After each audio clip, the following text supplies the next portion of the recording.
Welcome to my daily practice at Wendy Code Art.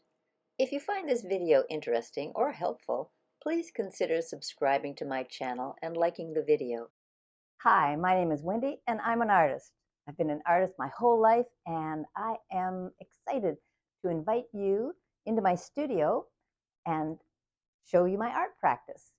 I paint every day and I do acrylic on paper. I also do stencils.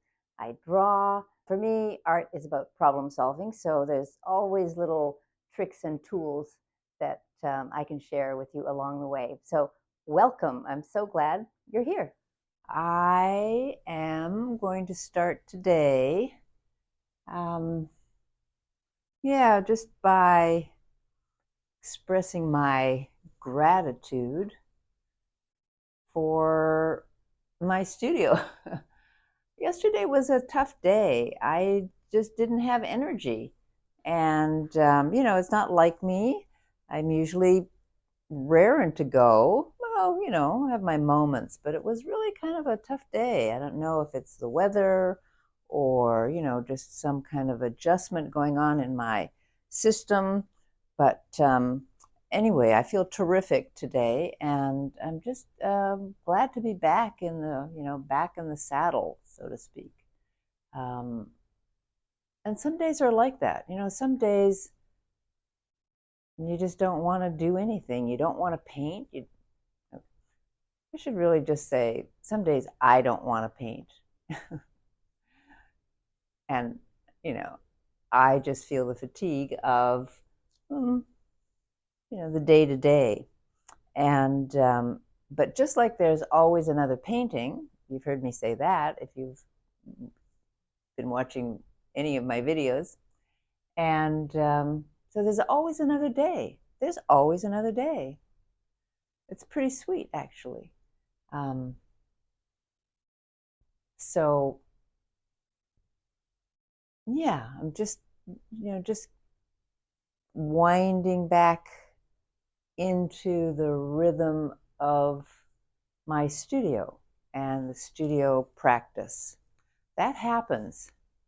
I was looking at these now that the paint has dried. I was looking at these. This really reminds me of kind of an enchanted forest. Oh, that's the thing that I love about abstraction, is that I really see it as a Rorschach.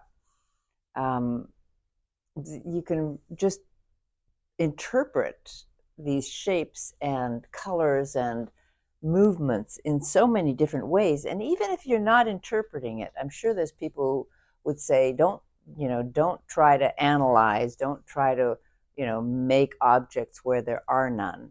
That's fine. I think that's also very good approach.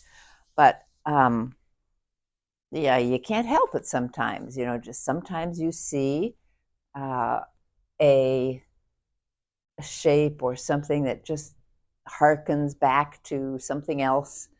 You might not even be conscious of its origin, but there you are, and off you go. And it may open up and unfold into something else and something else and something else. I think there are a lot of abstract painters, especially in the early days, who really relied just on that kind of emotion, that visceral emotional kind of experience. Rothko and Joan Mitchell and Clifford Stills, and I mean, a lot of them, Pollock. So I begin my day and I'm assessing the territory here, and this is just one side of the panels.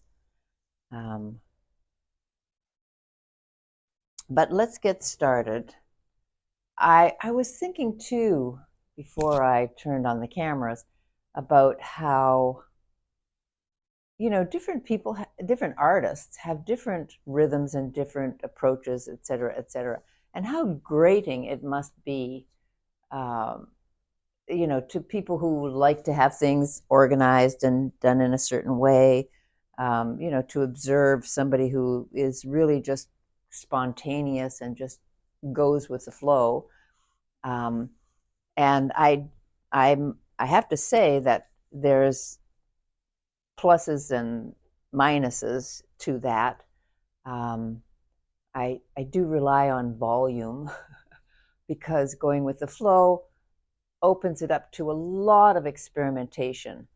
Um, Not necessarily every day a new experiment. No, not at all. In fact, I can spend months, a year, kind of working in the same system, using the same techniques. I mean, some artists go their whole lifetime, their entire lifetime. If you think of any of the abstract painters, certainly, that you're familiar with, if you're familiar with any, I mean uh, the early ones. I know there's, because there were just a few, you could keep track of them. There weren't all that many, and now I'm sure there's thousands and thousands and thousands, because it's quite a popular genre. But if you look at their work, you're really mostly looking at the same work. I mean, and I don't know if they ever did anything different. I think they did, but because of the market, if we're looking at them, then they achieved a certain amount of success. And that was most probably commercial success. And so that is a driving force in what the market expects. Um, the market expects more of what was deemed to be valuable at a certain point. And some artists get stuck in that. Um, and they really have to recreate or continue along a, a stream of familiarity and similarity, because that's what the expectation is from the market. So I feel lucky in my career. I mean, it hasn't been as commercial, certainly not, but that's allowed me a great deal of room for experimentation and exploration. So, yeah, every once in a while I ponder those things, and I'm just very grateful that I can just do whatever I want to do. And that's what I'm going to do today. So I thank you for coming along with me while I do that. I've just set up some new paper on the table here as well. I haven't put the tape down or finished putting the tape down. I just have a little bit of it. But let me use it as my staging area and get the paints out. Now, I think I'm going to do some solid blocks of color. And I want this, kind of a cadmium red light, which is good because it's runny.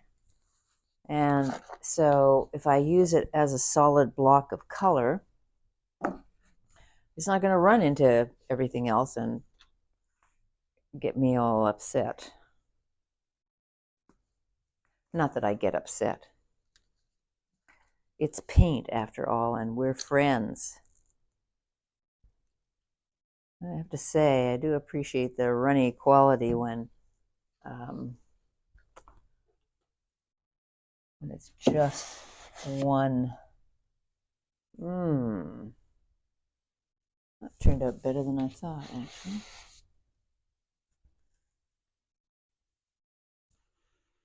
So I can make rectangles, I can make lines.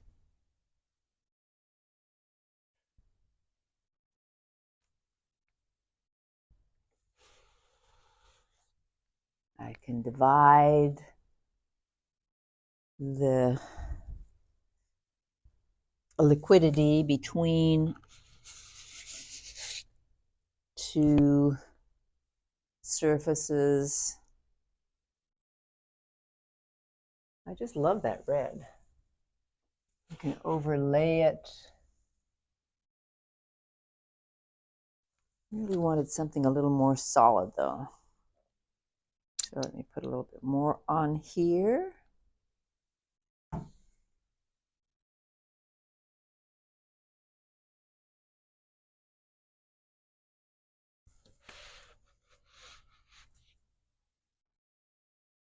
And off we go.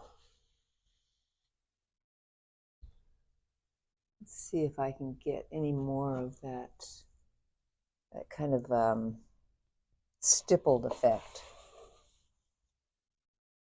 Well, no, but I got the mountain effect. And I'm just looking at this. This was one of the squeegees with multiple colors. And, you know, I made a scoring line as opposed to a shape. And I just love the way that things blended and like a little dragon there, a little color dragon.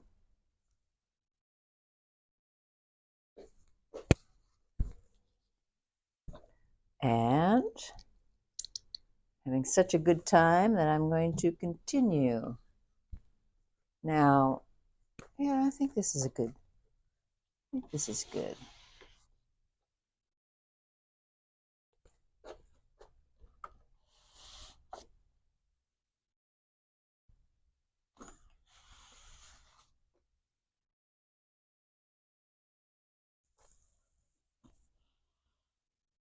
Given that it's one of many shapes that will be going on. And sometimes if it's, you know, I get those drag lines, which I love. But if I want to kind of smooth them out, you know, make it more of a rectangle than those loose ends, then I'll just come back the other way. It's not working. Yeah, that worked better. And give it a little more.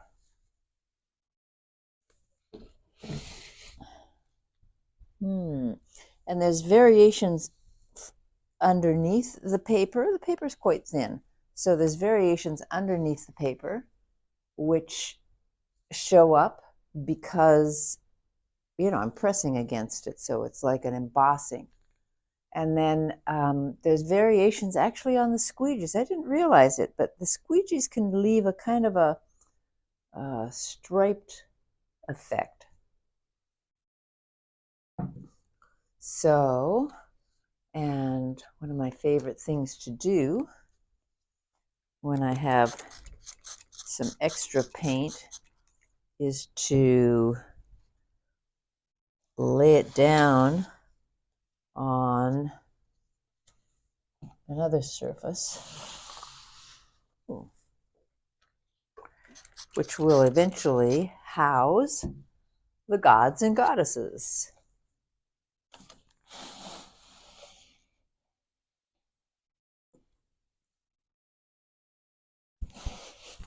Or not. You know, I'm starting to think I just like these little abstractions, but I just, you know, I can take my time and decide as I go.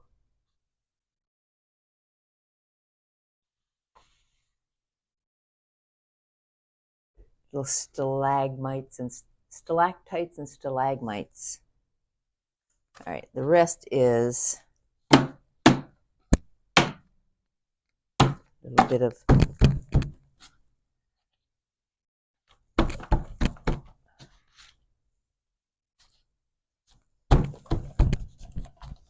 all right. Now I think what I'm going to do is just wipe this down and keep going. Oh, that might have been too soon.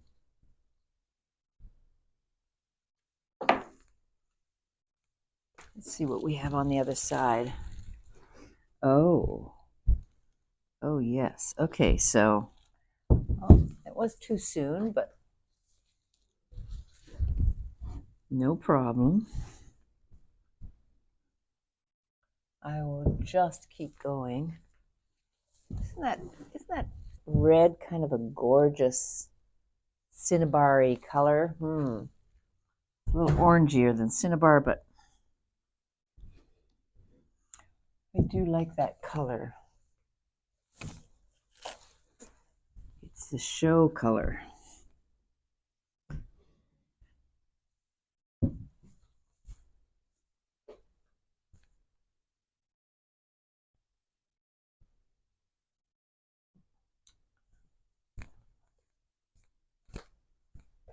I'm not sure how much of it I need on this side. Well, a little bit. I'm going to do it.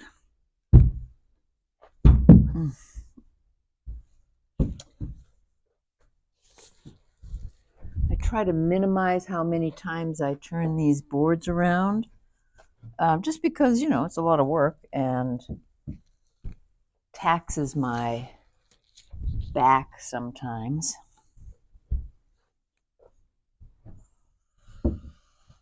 It's better than lifting them, though. I used to just lift them, and that was dangerous.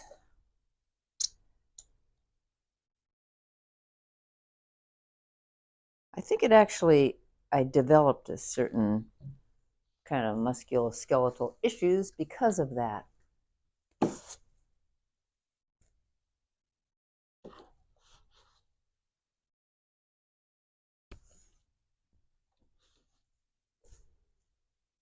But now I'm exercising every day, actually. Being an artist is like being an Olympian. Well, if you choose to see it that way.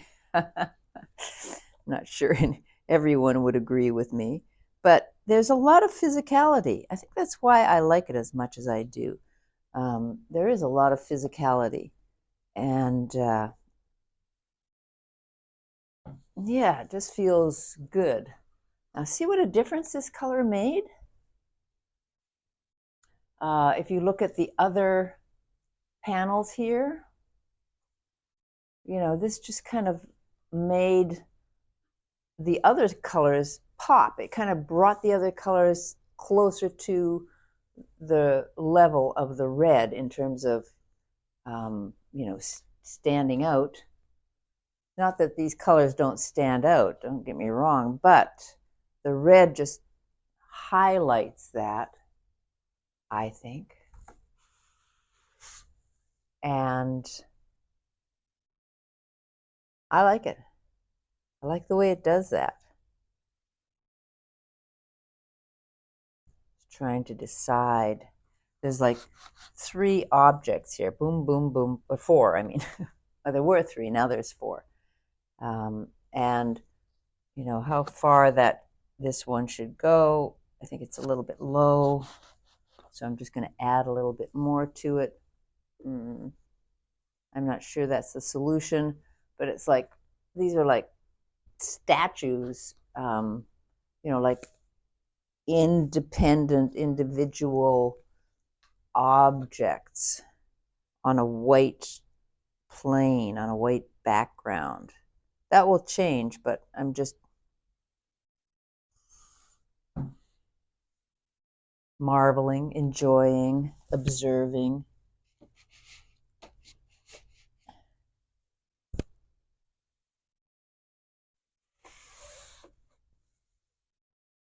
I like these little spears too. And I'm wondering about,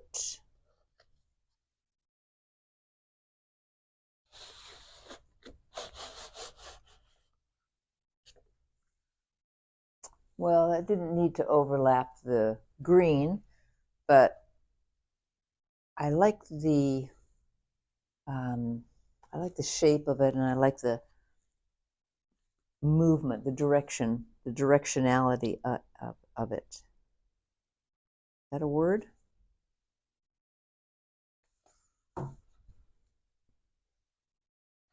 Do I have to put the same color on every single panel? No, no, I do not.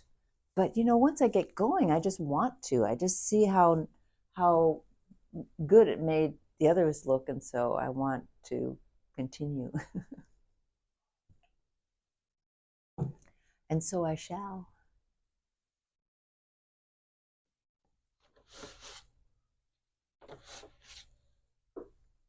I keep overlapping this green, which creates a kind of a gray. I meant to stop myself from doing that, but apparently that did not happen. So I will just continue.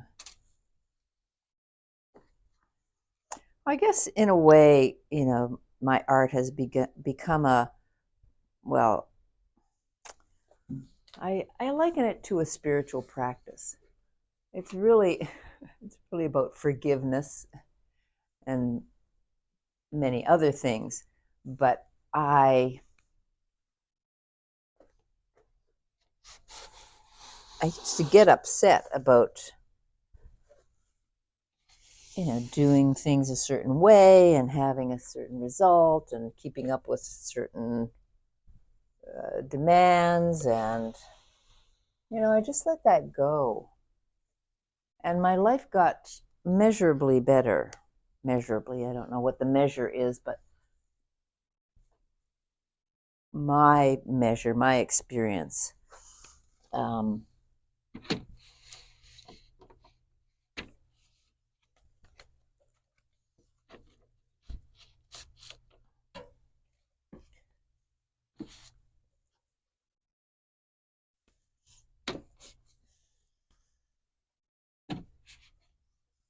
think I just want some lines with this here. Well,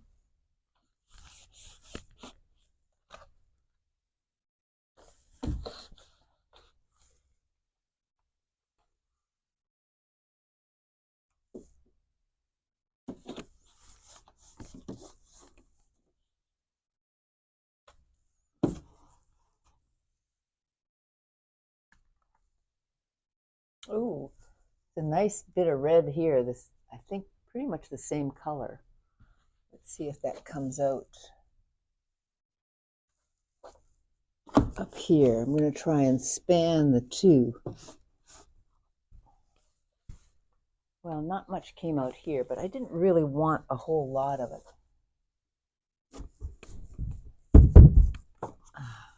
There, that's better. So, let's see.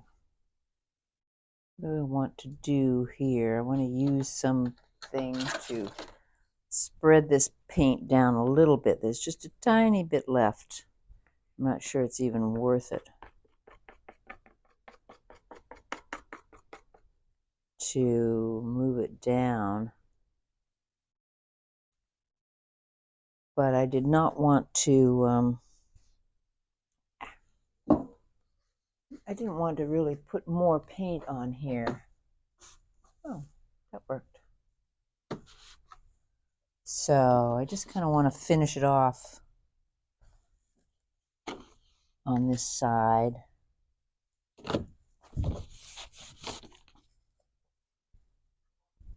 I always think of this when it's a block, like a multi-layered cake, and now it's got one candle on it.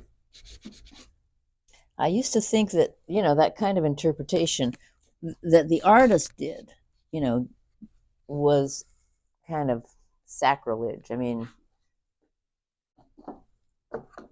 I didn't want to influence the viewer. And but I've softened on that quite a bit. All right, well, that's going to take a little bit of scrubbing in this slop sink. So reds all around. It's kind of interesting, enlivening. Now I get to sit with my paintings, stand with them, move around the studio.